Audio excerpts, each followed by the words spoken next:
So when it comes to testing for sensation to light touch of the upper extremities, the way that you're going to want to do this is to instruct your patient to close their eyes such that they can't cheat and see what structures you're touching. And then you're just going to instruct your patient to tell you whether or not they feel the sensation on both sides and equally on both sides. I want to focus on a couple of key areas. We kind of start at C4 and go all the way down to T1. So C4 is going to be down here, infraclavicularly on both sides. C5 is going to be on the lateral portion of the arm, on the radial side of the arm, right about here towards the antecubital area. C6 is going to be right here at the metacarpal phalangeal joint of the thumb. C7 is going to be right here in the same area on the third digit. C8 will be on the fifth digit. And then T1 will be right here on the medial side, just opposite to where you tested for C5. So do you feel this equally on both sides? Yes. Okay. That as well? Yes. Right there? Yes. Right there? Yes. Right there? Yes. And lastly, right here. Yes. So when it comes to testing reflexes of the upper extremity, I like to start off with the triceps reflex first. You're going to want to kind of grab a hold of the patient's arm and try to ensure that they're relaxed as much as possible. If you're having issue finding where exactly you should be striking, you can move their forearm kind of back and forth in flexion and extension and feel to where their triceps is inserting. Once you have a good idea of where the triceps muscle, belly, and tendon are, then you're going to strike right at that triceps tendon when they're as relaxed as possible. Okay.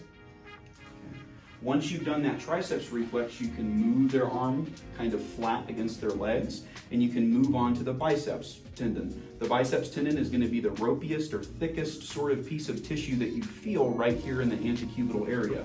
You can strike directly on it, or you can strike your fingers resting on that biceps tendon. The brachioradialis is just a little bit further down, and this is a relatively long tendon. It doesn't necessarily matter where exactly you are on the forearm. You can strike directly on the tendon, or you can strike your fingers.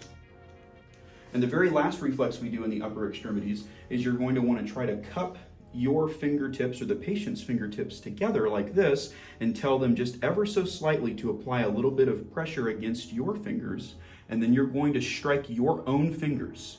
You should feel a little slight flexion of their fingertips against yours after you've struck with your reflex hammer.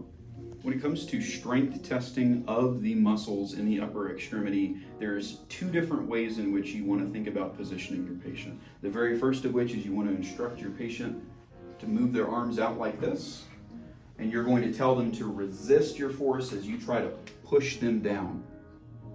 Once you've tested for that, you want to instruct your patient to grip onto your fingers and hold on tight, and then to resist your movements in any plane that you take them. So I want you to resist me in every single motion I try to move you into, okay?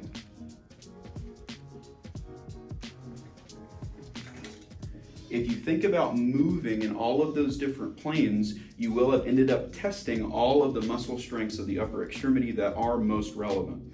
If there's something abnormal on one side versus the other, then you can break it up into its component part rather than doing everything at once while they're gripping onto your finger. So when it comes to sensation to light touch of the lower extremity, you're going to instruct the patient to do exactly what you did with the upper extremity, and all they have to do is really just close their eyes. You're going to be feeling it a couple of different places. So you're going to be feeling L2 on both sides of the medial adductor group right here. So do you feel that on both sides equally?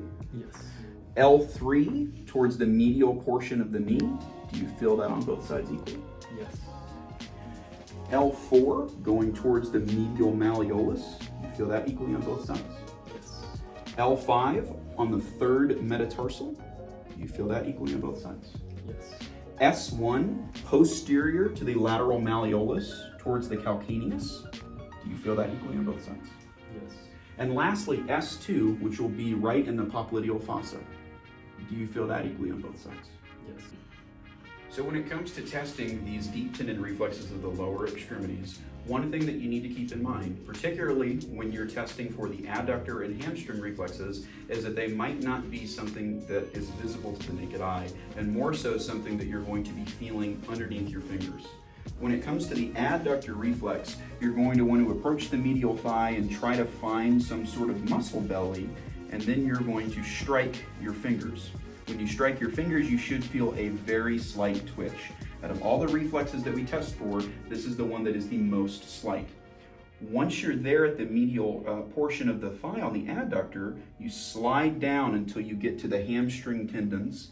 And again, you'll just want to strike either the tendons or your fingers, and you should feel a twitch underneath your fingers. The patellar reflex, you want to ensure that you are out of the way of the patient's leg.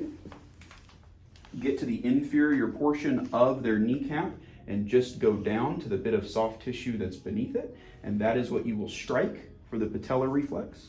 And then lastly, for the Achilles or calcaneal reflex, you'll want to push up on the plantar surface of their foot, find their calcaneal or Achilles tendon on the back portion of their foot, and then you'll strike that, and you should feel the foot go down into your hand.